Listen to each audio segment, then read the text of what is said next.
Meaning of heckle. Heckle.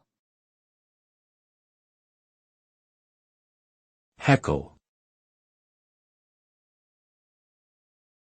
Heckle.